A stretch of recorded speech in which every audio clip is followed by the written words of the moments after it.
It is here. It is here. It is here. It's here.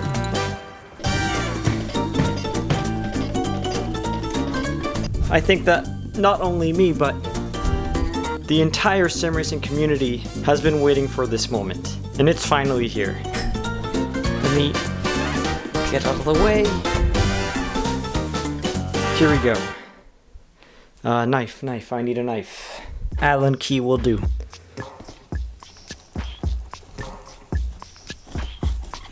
Never mind, Allen key will not do.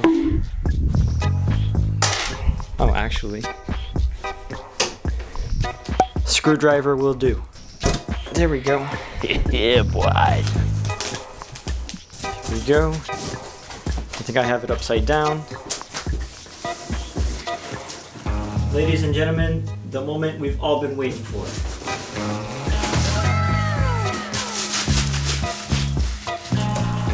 Here she is. Okay, this is the Thrustmaster T818. How do I... Oh, that's neat.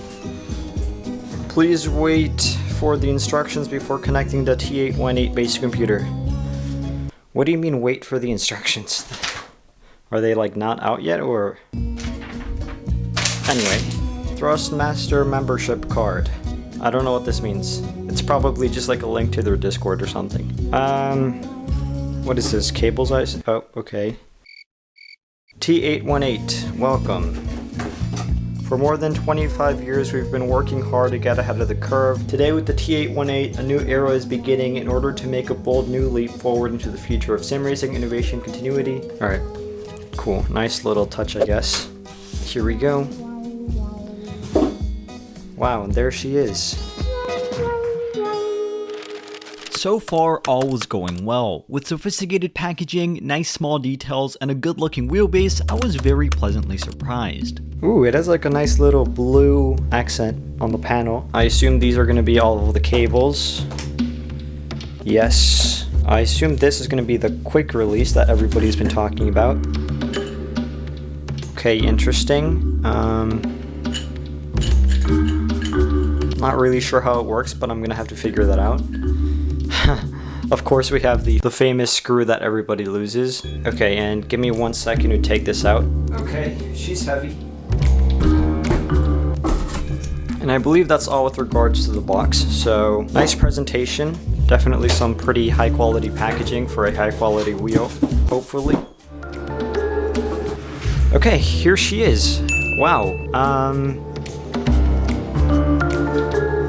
I'm not going to say she's larger or smaller than I thought. I think this is just about the size that I was expecting. A few buttons here, nothing crazy. Of course, the quick release, which I'm going to need to figure out how to use. I know it has, yeah, some type of metallic quick release here.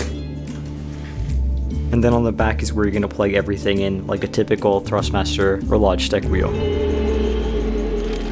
Again, everything up to here was very much up to standard.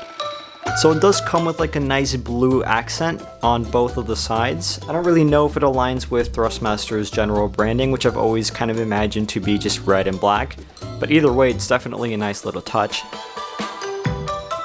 It's made, obviously this isn't completely fact-checked, but just feeling it, seems like these parts are made from steel and then a little bit of plastic used, probably just to keep costs down.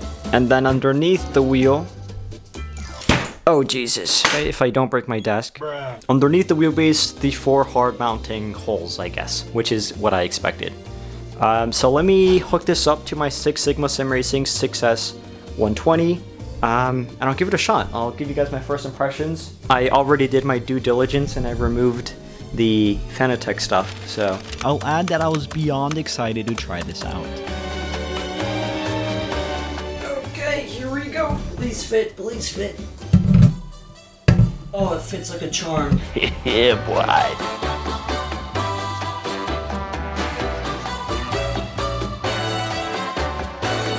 I'm not gonna lie, this looks quite cool.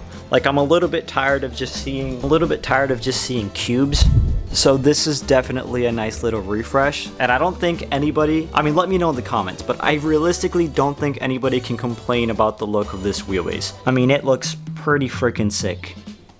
Why did I say freaking? That was kind of cringe.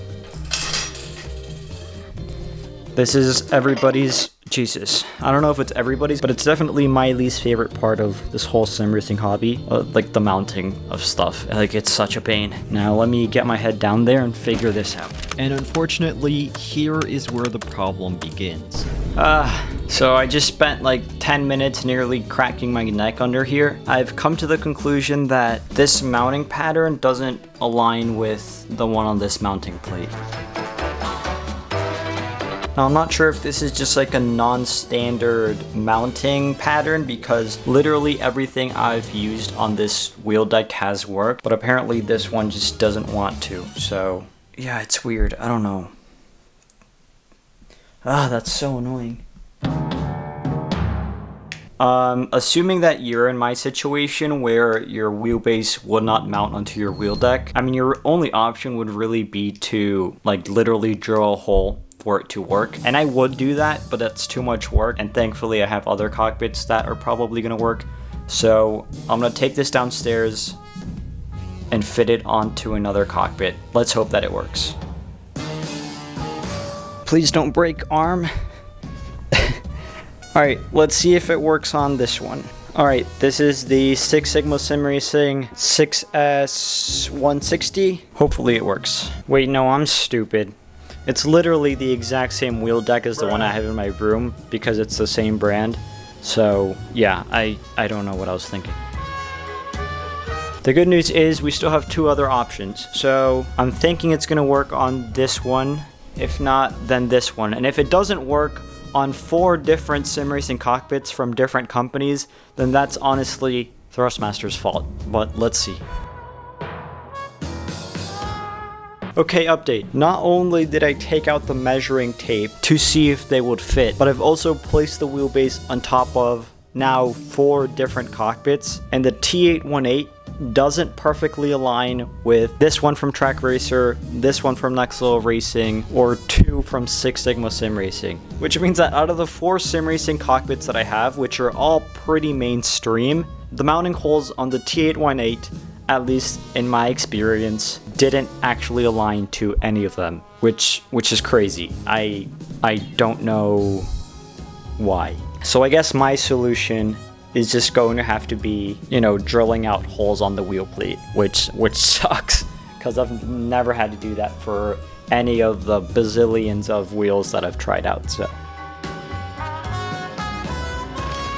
Now at this point, I thought I was just very unlucky in that none of the cockpits I owned were compatible, but I did a little more research and I even asked Thrustmaster themselves, and according to them, and I quote, "Because of the narrowness of the base over hexagonal base, most cockpits don't have appropriate holes for hard mounting," which means that they recognize that not all, but most cockpits won't have the correct mounting patterns. And now here's the real kicker. Thrustmaster offers a cockpit mounting kit for the T818 for an additional 40 euros.